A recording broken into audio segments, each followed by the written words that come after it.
Hi all, എല്ലാവർക്കും let's ക്രാക്കിലേക്ക് സ്വാഗതം.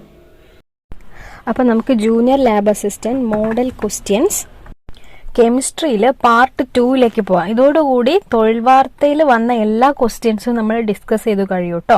പിന്നെ ഇനിയിപ്പം 3 ദിവസമല്ലേ ഉള്ളൂ എക്സാമിന്. അപ്പം എന്ത് ചെയ്യുക, വലിയ വലിയ ടോപ്പിക്കുകൾ ഇരുന്ന് പഠിച്ച് സമയം കളയാതെ ഒരുപാട് ക്വസ്റ്റ്യൻ ആൻസേഴ്സ് തന്നെ ചെയ്ത് നോക്കാൻ ശ്രമിക്കുക. ഓക്കെ, യൂട്യൂബിലായാലും ഒരുപാട് ബുക്കുകളിലൊക്കെ ആയിട്ട് ഒരുപാട് MCQs ഉണ്ടാവും. അപ്പം അതൊക്കെ ട്രൈ ചെയ്ത് നോക്കുക. നമുക്ക് ആൻസർ ചെയ്യാൻ പറ്റുന്നുണ്ടോ എന്നാണ് ഇനി ശ്രമിക്കേണ്ടത്. അറിയാത്തത് ഒന്നും കൂടി സ്ട്രെസ് ചെയ്ത് പഠിക്കുക, മുന്നോട്ട് പോവുക. ഓക്കെ, ആരും ടെൻഷനൊന്നും എടുക്കേണ്ട, നല്ല രീതിയിൽ എക്സാം അറ്റൻഡ് ചെയ്യുക. എന്നിട്ട് നമുക്ക് എക്സാം കഴിഞ്ഞിട്ട് കാണാം അല്ലേ. അപ്പൊ നമുക്ക് ക്വസ്റ്റ്യൻസ് ഡിസ്കസ് ചെയ്യാം. നോക്കാം.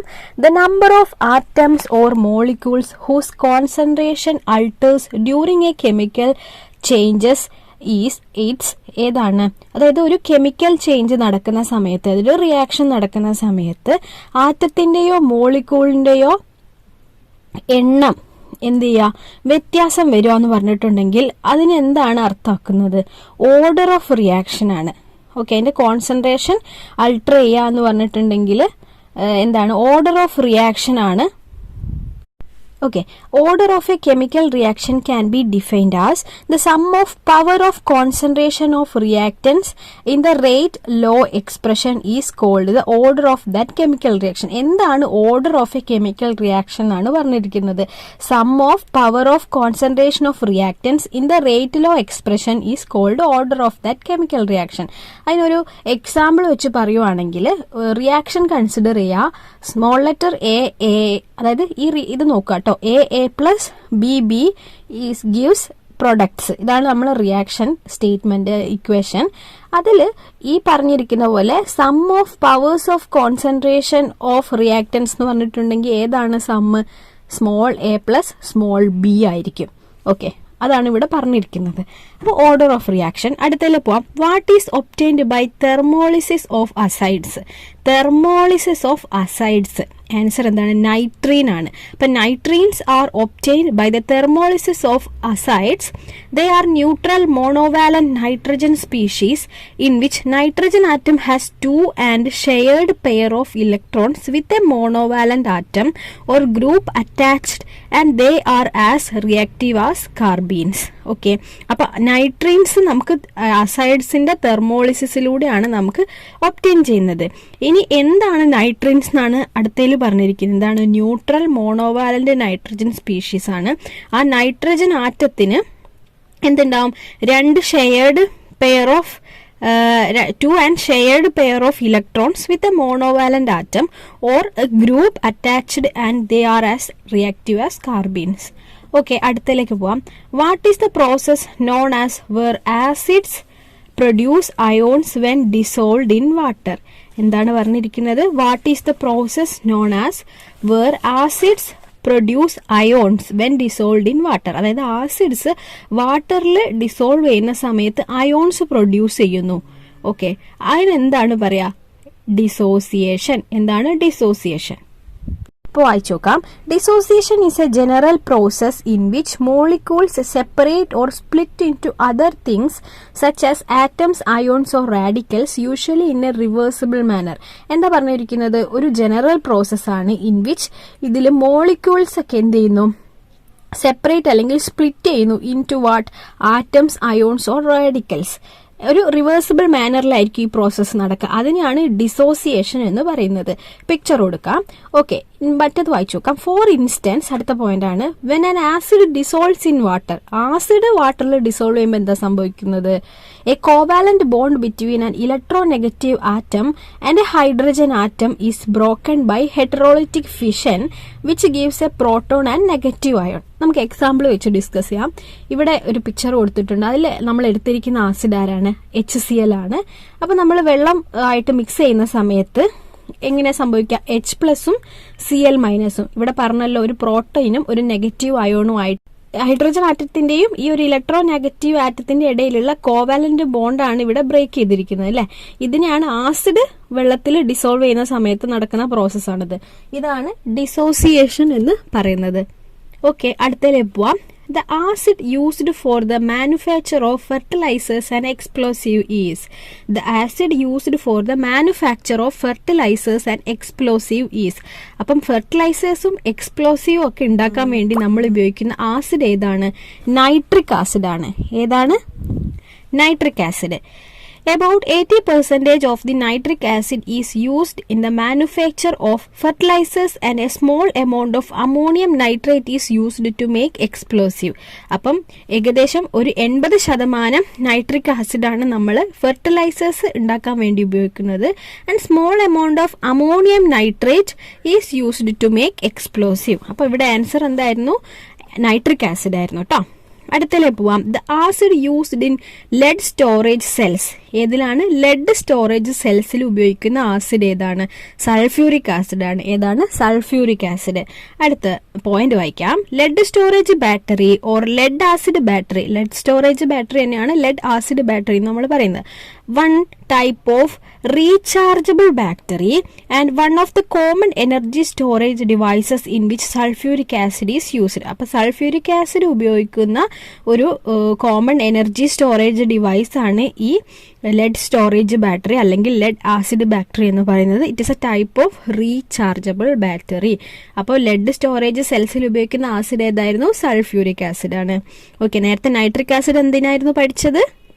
ഫെർട്ടിലൈസേഴ്സും എക്സ്പ്ലോസീവും ഉണ്ടാക്കാൻ വേണ്ടി ഉപയോഗിക്കുന്ന ആസിഡ് നൈട്രിക് ആസിഡ്. ഓക്കെ, അടുത്ത question.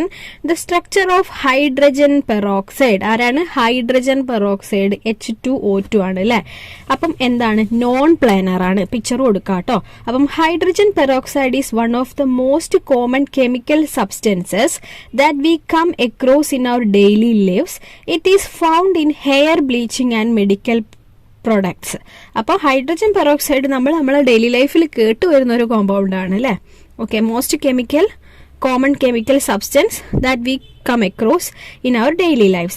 Hydrogen peroxide is a chemical compound containing molecules of hydrogen and water. Okay, its chemical formula is written as H2O2. Okay, when hydrogen peroxide is in its pure form, it is usually seen as a clear liquid with a slight pale blue coloration.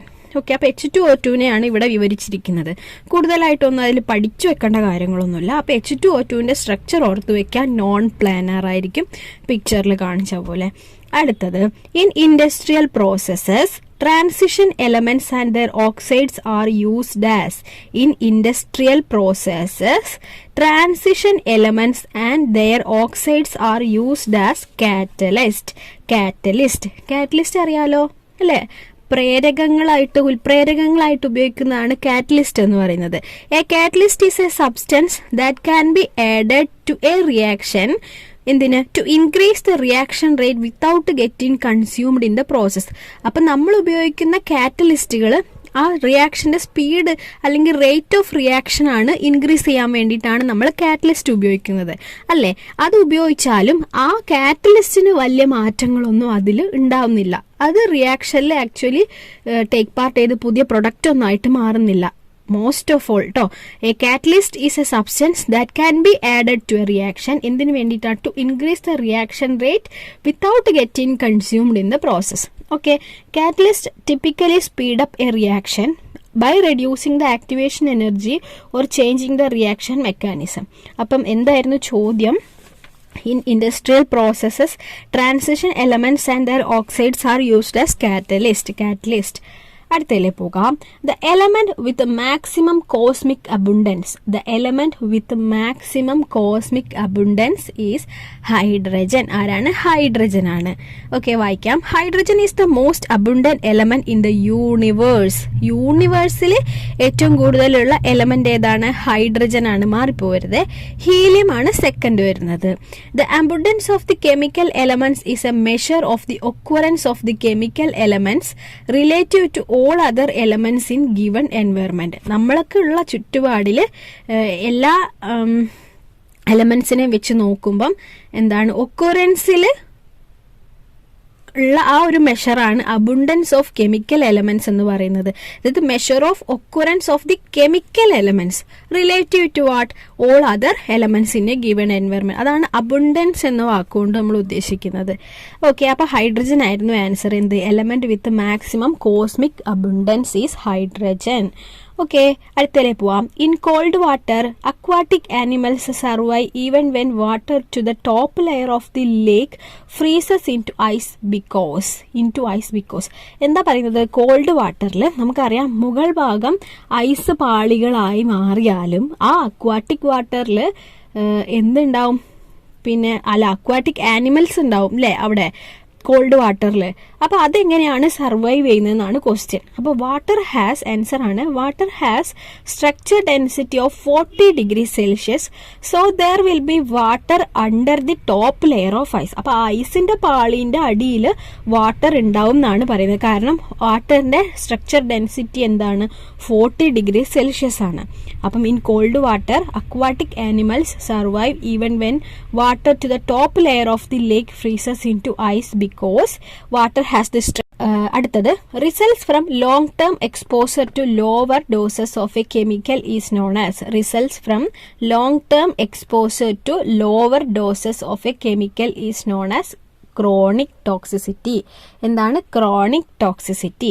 അപ്പൊ toxicity can be broadly classified as follows. ടോക്സിസിറ്റിനെ നമുക്ക് താഴെ തന്നിരിക്കുന്ന പോലെ divide ചെയ്യാം. എങ്ങനെയാണ്? Acute toxicity, chronic toxicity, development toxicity, ഇങ്ങനെയാണ് തരംതിരിച്ചിരിക്കുന്നത്. അപ്പൊ അക്യൂട്ട് ടോക്സിസിറ്റി എന്താണെന്ന് നോക്കാം.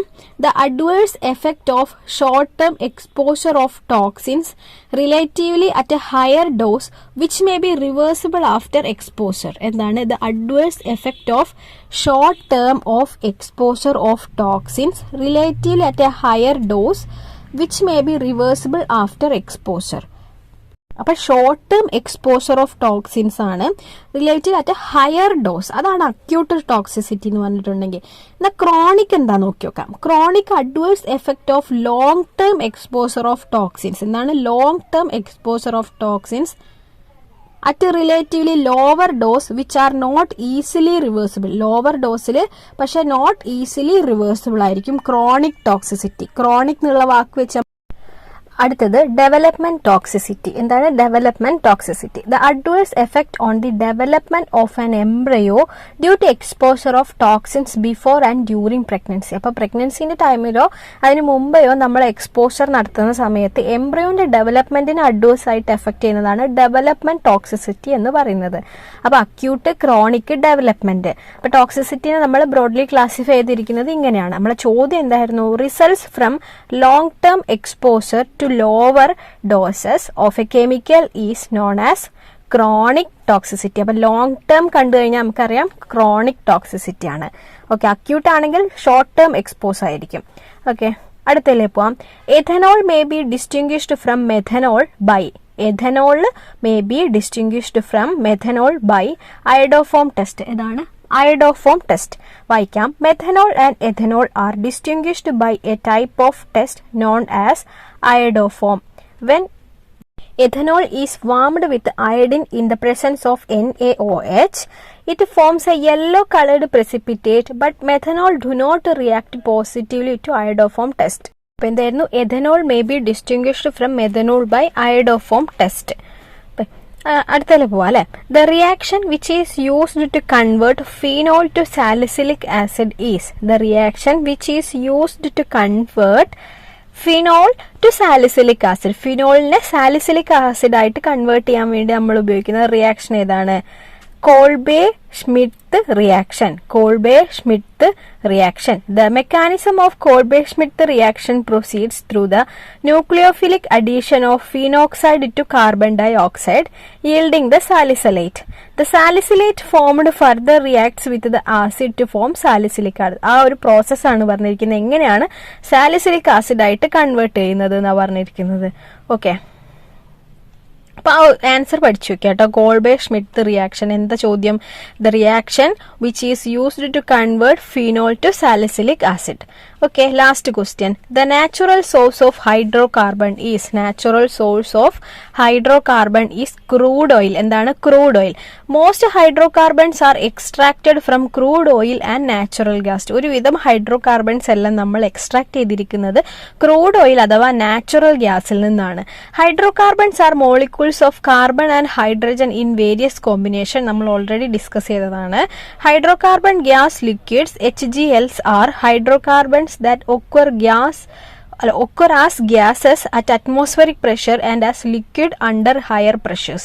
അപ്പം അറ്റ്മോസ്ഫറിക് പ്രഷറിൽ ഗ്യാസ് ആയിട്ടും ഹയർ പ്രഷറിൽ ലിക്വിഡ് ആയിട്ടുമാണ് ആയിരിക്കുന്നത് ഹൈഡ്രോകാർബൺ ഗ്യാസ് ലിക്വിഡ്സ് എന്ന് പറഞ്ഞിട്ടുണ്ടെങ്കിൽ. അപ്പം natural source of hydrocarbon is crude oil. അപ്പം നമ്മുടെ കെമിസ്ട്രി നമ്മൾ ഫുൾ ഡിസ്കസ് ചെയ്ത് കഴിഞ്ഞു. സ്പീഡിലായിരുന്നു, കാരണം നമുക്ക് വാരി വലിച്ച് പഠിക്കാനുള്ള സമയമൊന്നും ഇനിയില്ല.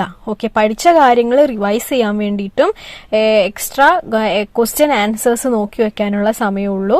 അപ്പം നല്ല രീതിയിൽ അറ്റൻഡ് ചെയ്യാൻ ശ്രമിക്കുക. Physics, chemistry, botany, zoology, MLT നന്നായിട്ട് നോക്കുക. പ്രീവിയസ് ഇയർ ക്വസ്റ്റ്യൻ പേപ്പർ നോക്കുന്നതിനെ കൊണ്ട് ഒരു തെറ്റുമില്ല.